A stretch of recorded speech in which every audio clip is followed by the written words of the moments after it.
Miata is always the answer, but not always the best one. The Mazda MX-5 Miata is a surprisingly versatile car.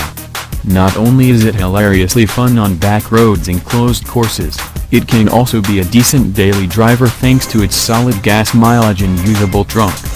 But, it doesn't excel in every driving situation.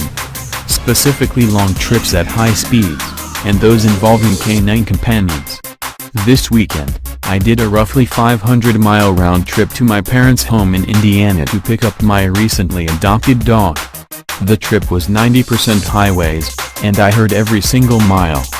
Our MX-5 Miata Club has the minimally insulated top also found on the base level trim, and at highway speeds the wind and road noise fills the cabin with a loud, steady roar. This likely won't be a problem for fans of white noise, and it can be overcome by the stereo. However, over a few hundred miles, it starts to get old. The suspension, while superb for carving corners, also gets tiresome. On rough rust-belt highways, it would become a bit overwhelmed, and the whole car would shiver and shake. On the plus side, nothing squeaked, rattled, or fell off in these instances. There are a few other quirks that show up on long trips. The small pedal box and floor-mounted throttle means that there isn't a particularly comfortable place to rest your right foot when the cruise control is set.